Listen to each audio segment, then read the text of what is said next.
Hey, everybody, and welcome back to another episode. Today, I'm excited to share with you the complete start to finish of one of our syndication deals. I want to share with you exactly what we did from start to finish, trying to leave no stone unturned so that you can understand how some of these syndication deals work, the factors that go into them, and basically have some education. So if you're considering investment like this, you don't lose money. I'm going to show you all the things to look at, things to watch out for, so you're not going to want to miss this. But first, if you get value from these episodes, do me a favor, if you don't mind, leave us some love, leave us some reviews, share this with your friends and family. If you feel like it adds value, it feeds the algorithm that allows us to bring you more great content. So thanks for doing that. All right, so we just finished up a 36 townhome development that we ended up selling, and I want to share the story of how this happened from beginning to end and all the different parts and pieces that went into it, relevant to if you're an investor looking at this thing. So to start, our firm does a very good job of identifying the areas that are not the highest and best use with the local communities in and around Nashville, Tennessee.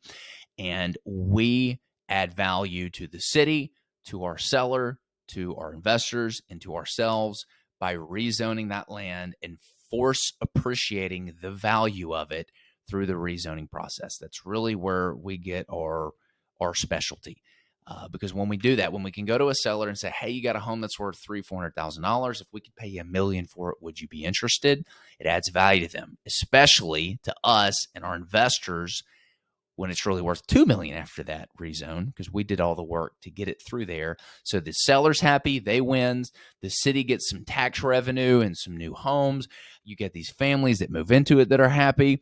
The investors make money and are happy. We're happy. So it really is a win-win for everybody. But it starts with working with local municipalities to identify those parcels of land, working with the homeowners, explaining the process, and then taking it through that whole process. Now, I'm not doing an episode today on the whole process, but just know it takes about a year. There's a lot of work involved. And we do all the heavy lifting during that process. And we take the risk of using our own money to pay for the civil, the endangered species reports, the geotech reports, the environmental reports, et cetera, to know. We do not close on that piece of land with investor funds until all of the due diligence has been done. We know that there's no animals on there that are endangered that needs to be removed. We know how much rock is underneath the land. We know if there's like some toxic nuclear dump site that has been on it for years. And we know that the city has approved and stamped the construction drawings and passed the rezone of the property. At that point, the value has been built. The next step is we build what we call a investor pack and send out a pro forma. This details everything there is to know about the area, what's going on with this particular asset class. This happened to be a 36 townhomes that we were building. So we want to make sure we show the absorption rates, the median sales prices of the homes, how fast the current homes that are similar to this particular home are selling, everything that you need to know to feel comfortable doing this investment. And at this point, it usually takes about 30, 45 days to raise the money for these deals. In the meantime, we call our attorney.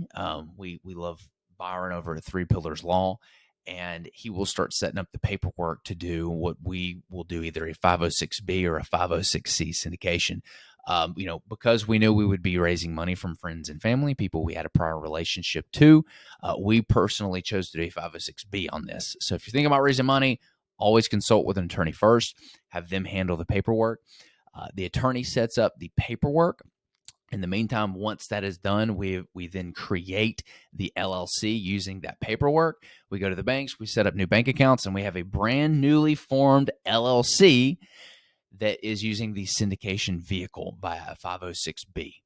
At that point, we can now go to investors and say, hey guys, if you're interested, we're ready to fund your money.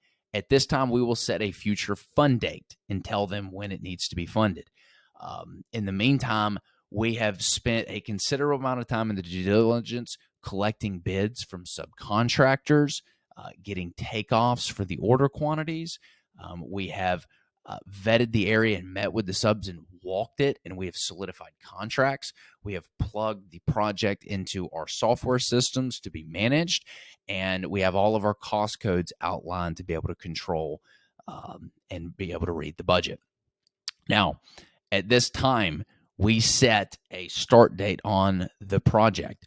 Once the investors' funds go into the syndication, we then contact the bank. The bank is usually aware about 30 days ahead of time of closing. They know that the money's going to be in. They have ordered the appraisal.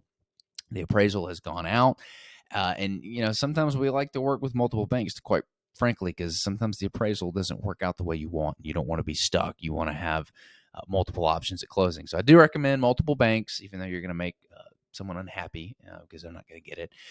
And at that point, hopefully everything lines up. Usually there's something we're waiting on. Maybe it's a couple investors who haven't funded. Maybe we're waiting for the bank to finish up their underwriting process. But eventually we lead to the actual closing of the deal. So we will close on the deal at this point. We closed on this land. It was slated for 36 townhomes. We got the budget and we hit rock and roll. We had a A+ sub knock this out of the park. Unfortunately, we did hit wintertime, and it was a very wet winter. So this project probably stalled 3, maybe even 4 months longer than it should have. It ended up taking about 12 months. And I can say that we did run into some issues. There were some surprises with the city. The water department initially told us, hey, I know we told you that you weren't going to have to pay any utility fees, but turns out you are going to impact some of the water lines, and we need you to pay these impact fees. So that was like a $33,000 surprise there. We were surprised. The city actually came to us and said, hey, look, we screwed up. We should have had 2 light poles in here on the construction drawings. I know we approved them, but do you mind throwing some light poles in? And what are you going to do when the entity that is approving all your developments asks you to do something that they said they basically screwed up? You can't tell them no. So we ended up having to fork over the money to install the light poles on here as well. So there's always surprise costs. Make sure that you budget those in.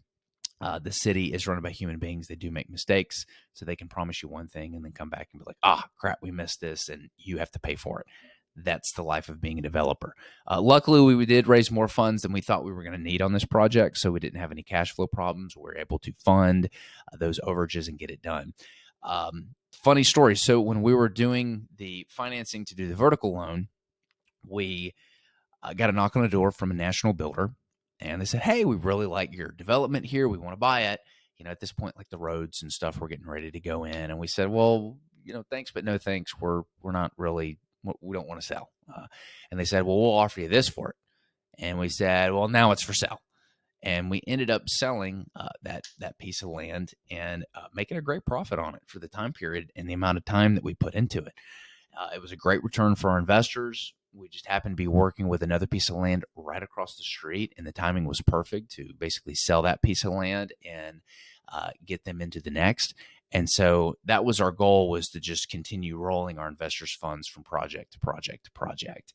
And it worked out really, really well. But it was simple, smooth. I don't think there's no such thing as a smooth development. There's always going to be problems and hurdles that you run into. Every piece of land that you do is going to be different. Everything you build is going to have a nuance to it. So every project is a learning experience in some way, shape, or form. So that's the nuts and bolts, the start to finish on this. When we paid out investors, we paid them out first, and then our firm got to profit on the remaining. Paid the bank loan off, pay the investors out, and pay the and we made money on it. So that's the waterfall structure. We really like to structure things where we're not heavily compensated until we get the returns for our investors. It's a big part about what we do. All right, that's it for today. We'll see you next time.